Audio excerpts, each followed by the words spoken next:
অবসর নেওয়ার আগের দিন 40 বছরের শিক্ষকতা জীবন শেষ ক্লাস নিয়ে বাড়ি ফিরছিলেন অমল স্যার। স্কুলের গেট পার হচ্ছেন, এমন সময় অফিসের একজন কর্মচারী দৌড়ে এসে বলল, স্যার, স্টোর রুম পরিষ্কার করতে গিয়ে আপনার পুরনো একটা বাস্ক পাওয়া গেছে। বাস্ক খুলে অমল স্যার দেখলেন ভেতরে শত শত পুরনো উত্তরপত্র। হলদেটে হয়ে যাওয়া কাগজগুলো স্পর্শ করতে করতে তিনি হঠাৎ একটি খাতা পেলেন। খাতার প্রথম পাতায় বড় করে লেখা, রোল নম্বর 37, সৌমিতা পাল। মেয়েটার কথা মনে পড়ল তার। খুব গরিব পরিবারের মেয়ে, কিন্তু পড়াশোনায় ছিল অসাধারণ। হঠাৎ একদিন স্কুলে আসা বন্ধ করে দিয়েছিল সে। তখন সবাই বলেছিল মেয়েটা নাকি বাড়ির কাজ করতে অন্য জায়গায় চলে গেছে। খাতাটা হাতে নিয়ে খুলে দেখলেন অমল স্যার। শেষ পাতায় লাল কালিতে নিজেই লিখে দিয়েছিলেন, তোমার আরও চেষ্টা করা উচিত। লাইনটা দেখেই তিনি থমকে গেলেন, কারণ সেদিন তিনি জানতেন না পরীক্ষার আগের রাতে সৌমিতার বাবা মারা গিয়েছিলেন।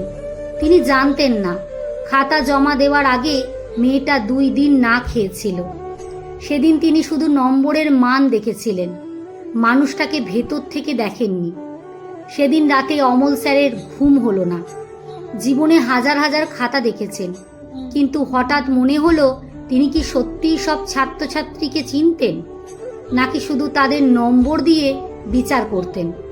পরদিন অবসরের অনুষ্ঠান, সবাই ফুল, মালা ও উপহার দিচ্ছে, বক্তৃতা নিয়ে ব্যস্ত সবাই। ঠিক তখনই একজন মধ্যবয়স্ক মহিলা ভিড় ঠেলে সামনে এলেন। তিনি বললেন, স্যার, চিনতে পারছেন?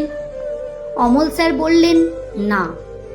মহিলাটি মুচকি হেসে বললেন, আমি সেই রোল নম্বর 37, সৌমিতা পাল। স্যারের হাত কাঁপতে লাগলো।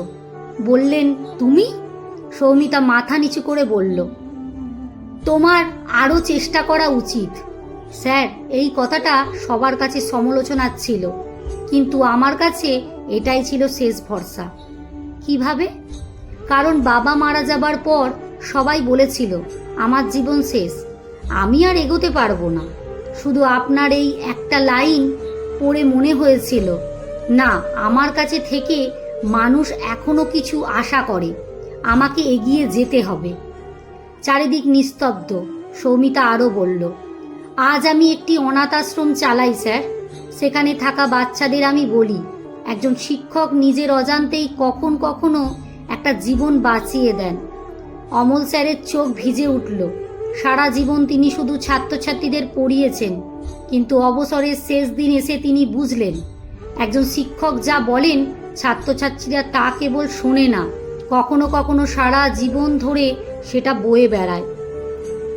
সেদিন প্রথমবারের মতো অমল স্যার নিজেকে শিক্ষকতার জীবনকে নম্বরের ভিত্তিতে নয়, মানুষের চোখের জল দিয়ে মাপলেন। আর সেটাই ছিল তার জীবনের সর্বোচ্চ প্রাপ্তি।